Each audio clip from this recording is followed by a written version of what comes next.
Friends, और videos के लिए हमारे इस चैनल को सब्सक्राइब करें और बेल आइकन को भी ज़रूर दबाएं। Hello friends, welcome to my YouTube channel. Friends, आज की वीडियो में हम एसएसटी के कुछ और इंपॉर्टेंट क्वेश्चन करने वाले हैं जो कि सीटेट के एग्जाम में पूछे जा सकते हैं। बहुत ही इंपॉर्टेंट क्वेश्चन होंगे, इन क्वेश्चन को आप जरूर कर लेना। और अगर आपने मेरे चैनल को अभी तक सब्सक्राइब नहीं किया है तो सब्सक्राइब जरूर कर दें। ठीक है जी, तो हम शुरू करते हैं। पहला जो क्वेश्चन है वो है, संविधान के प्रथम अनुच्छेद के अनुसार भारत क्या है। तो संविधान का जो प्रथम यानी पहला अनुच्छेद जो है उसके अनुसार भारत क्या है।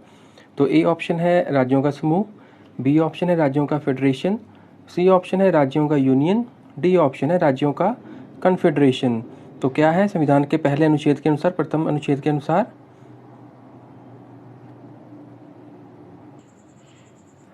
तो इसका जो राइट आंसर होगा वो होगा सी ऑप्शन, राज्यों का यूनियन। ठीक है जी, राज्यों का यूनियन है इसका राइट आंसर। नेक्स्ट क्वेश्चन है, भारतीय संविधान भारत का वर्णन किस रूप में करता है। तो जो भारतीय संविधान है वो भारत का वर्णन किस रूप में करता है। तो ए ऑप्शन है राज्यों का संघ, बी ऑप्शन है एकात्मक, सी ऑप्शन है अर्धसंघीय, डी ऑप्शन है राज्यों का महासंघ। तो किस रूप में करता है भारतीय संविधान भारत का वर्णन। तो इसका जो राइट आंसर होगा वो होगा ए ऑप्शन, राज्यों का संघ, राज्यों के संघ के रूप में वर्णन करता है। नेक्स्ट क्वेश्चन है,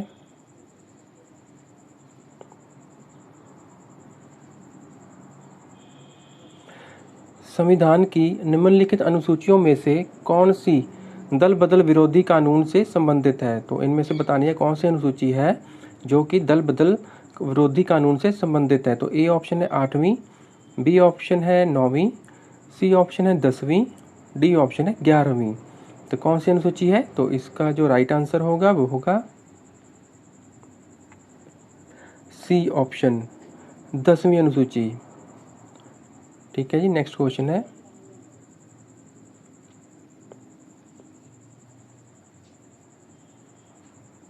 संविधान के किस अनुच्छेद में संविधान के संशोधन की प्रक्रिया का उल्लेख है। तो संविधान के कौन सा अनुच्छेद है संविधान का जिसमें संविधान के संशोधन की प्रक्रिया का उल्लेख किया हुआ है। तो ए ऑप्शन है अनुच्छेद 352, बी ऑप्शन है अनुच्छेद 356, सी ऑप्शन है अनुच्छेद 360, डी ऑप्शन है अनुच्छेद 368। तो कौन सा अनुच्छेद है जिसमें संविधान के संशोधन की प्रक्रिया का उल्लेख किया हुआ है। तो इसका जो राइट आंसर होगा वो होगा डी ऑप्शन, अनुच्छेद 368। यानी अनुच्छेद 368 जो है उसमें संविधान के संशोधन की प्रक्रिया का उल्लेख किया गया है। नेक्स्ट क्वेश्चन है, वर्तमान समय में भारतीय संविधान के अंतर्गत संपत्ति का अधिकार क्या है। तो वर्तमान समय की बात की जाए तो भारतीय संविधान के जो अंतर्गत आता है संपत्ति का अधिकार वो क्या है। तो ए ऑप्शन है मौलिक अधिकार है, बी ऑप्शन है वैधानिक अधिकार है, सी ऑप्शन है नैतिक अधिकार है, डी है इनमें से कोई नहीं। तो क्या होगा इसका राइट आंसर, ये कौन सा अधिकार है संपत्ति का अधिकार। तो इसका जो राइट आंसर होगा वो होगा बी ऑप्शन, वैधानिक अधिकार। ठीक है जी, संपत्ति का अधिकार जो है वो वैधानिक अधिकार है। नेक्स्ट क्वेश्चन है, नीति निर्देशक तत्व का महत्व किसके लिए है। तो जो नीति निर्देशक तत्व हैं उनका महत्व किसके लिए है। तो ए ऑप्शन है नागरिक के लिए, बी ऑप्शन है राज्य के लिए, सी ऑप्शन है समाज के लिए, डी ऑप्शन है संघ के लिए। तो नीति निर्देशक तत्व का महत्व किसके लिए है। तो इसका जो राइट आंसर होगा वो होगा बी ऑप्शन, राज्य के लिए। ठीक है जी, नीति निर्देशक तत्व का जो महत्व है वो राज्यों के लिए है। नेक्स्ट क्वेश्चन है,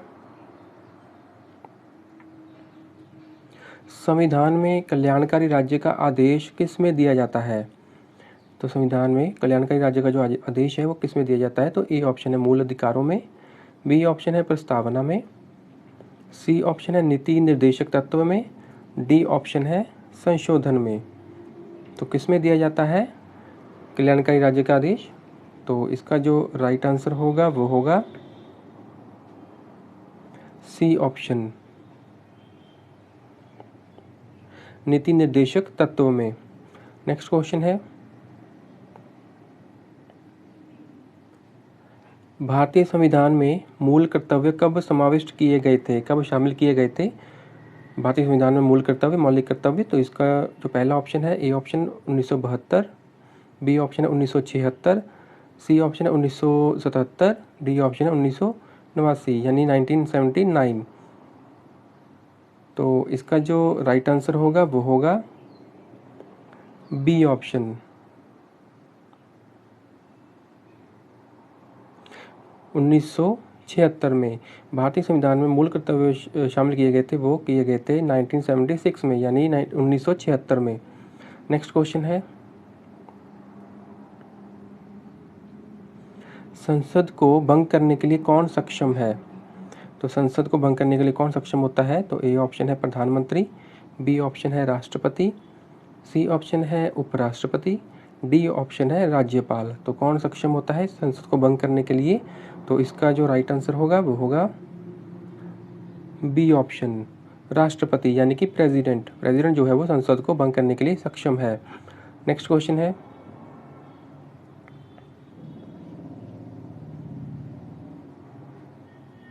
अस्थायी संसद भारत में कब तक अस्तित्व में रही थी? तो जो अस्थायी संसद थी वो भारत में कब तक अस्तित्व में रही थी? तो ए ऑप्शन है 11 जनवरी 1950, बी ऑप्शन है 31 दिसंबर 1950, सी ऑप्शन है 19 सितंबर 1951, डी ऑप्शन है 17 अप्रैल 1952। तो कब तक अस्तित्व में रही थी अस्थायी संसद? तो इसका जो राइट आंसर होगा वो होगा डी ऑप्शन, 17 अप्रैल 1952 में। ठीक है जी, 17 अप्रैल 1952 तक जो थी अस्थायी संसद भारत में अस्तित्व में रही। नेक्स्ट क्वेश्चन है, भारत में कार्यपालिका का अध्यक्ष कौन होता है? तो भारत में कार्यपालिका की बात की जाए तो उसका अध्यक्ष कौन होता है? तो ए ऑप्शन है प्रधानमंत्री, बी ऑप्शन है राष्ट्रपति, सी ऑप्शन है उपराष्ट्रपति, डी ऑप्शन है विरोधी दल का नेता। तो कौन होता है भारत में कार्यपालिका का अध्यक्ष? तो इसका जो राइट आंसर होगा वो होगा बी ऑप्शन, राष्ट्रपति यानी प्रेसिडेंट। भारत में कार्यपालिका का अध्यक्ष और प्रेसिडेंट राष्ट्रपति होता है। नेक्स्ट क्वेश्चन है, भारतीय संविधान के अनुसार देश का प्रथम नागरिक कौन होता है? तो भारतीय संविधान की बात की जाए तो उसके अनुसार देश का जो पहला नागरिक है वो कौन होता है? तो ए ऑप्शन है प्रधानमंत्री, बी ऑप्शन है राष्ट्रपति, सी ऑप्शन है उपराष्ट्रपति, डी ऑप्शन है लोकसभा के मेंबर। तो कौन होता है देश का पहला नागरिक भारतीय संविधान के अनुसार? तो इसका जो राइट आंसर होगा वो होगा बी ऑप्शन, राष्ट्रपति। ठीक है जी, भारतीय संविधान के अनुसार देश का पहला नागरिक, प्रथम नागरिक राष्ट्रपति होता है, प्रेसिडेंट होता है। नेक्स्ट क्वेश्चन है,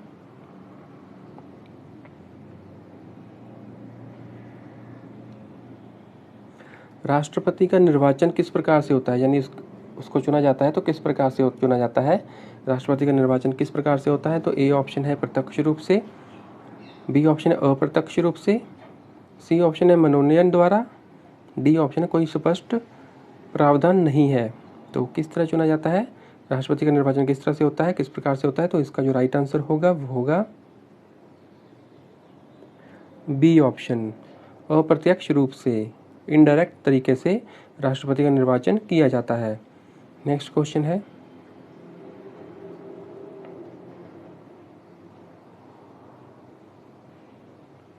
राष्ट्रपति पद के चुनाव से संबंधित विवाद को किसे निर्देशित किया जाता है? तो राष्ट्रपति पोस्ट के लिए जो चुनाव होता है उससे संबंधित विवाद हो तो किसे निर्देशित किया जाता है? तो ए ऑप्शन है लोकसभा अध्यक्ष को, बी ऑप्शन है संसदीय समिति को, सी ऑप्शन है निर्वाचन आयोग को, डी ऑप्शन है सुप्रीम कोर्ट को। तो किसको निर्देशित किया जाता है, किसे निर्देशित किया जाता है? तो इसका जो राइट आंसर होगा वो होगा डी ऑप्शन, सुप्रीम कोर्ट को। ठीक है जी, राष्ट्रपति पद के चुनाव से संबंधित विवाद जो है वो सुप्रीम कोर्ट को निर्देशित किया जाता है। नेक्स्ट क्वेश्चन है,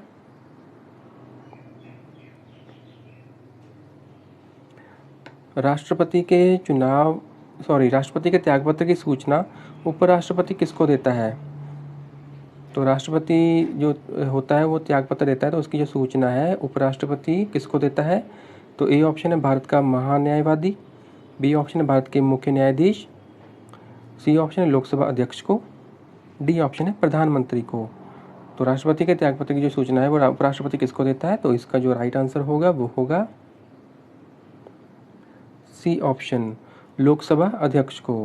ठीक है जी, राष्ट्रपति के त्यागपत्र की जो सूचना होती है वो उपराष्ट्रपति देता है, तो किसको देता है, लोकसभा अध्यक्ष को। ठीक है जी, तो इसका जो राइट आंसर होगा वो होगा लोकसभा अध्यक्ष। तो फ्रेंड्स ये एसएसटी के इंपॉर्टेंट क्वेश्चन थे जो कि सीटेट के एग्जाम में पूछे जा सकते हैं। बहुत ही इंपॉर्टेंट क्वेश्चन होंगे, इनको आप कर लेना। और अगर आपने मेरे चैनल को अभी तक सब्सक्राइब नहीं किया है तो सब्सक्राइब जरूर कर देना और बेल आइकन को भी प्रेस कर देना, ताकि आपको मेरी वीडियोस का जो नोटिफिकेशन है वो आपको मिलता रहे टाइम टू टाइम। ठीक है जी, अगर आपको कोई कमेंट में पूछना हो, कोई क्वेश्चन हो, कोई क्वेरी हो या तो कोई डाउट हो तो पूछना चाहते हो तो आप पूछ सकते हैं, मैं आपको रिप्लाई करने की कोशिश करूँगा। ठीक है जी, तो हम मिलते हैं नेक्स्ट वीडियो में कुछ और इंपॉर्टेंट क्वेश्चन के साथ। तब तक के लिए थैंक यू।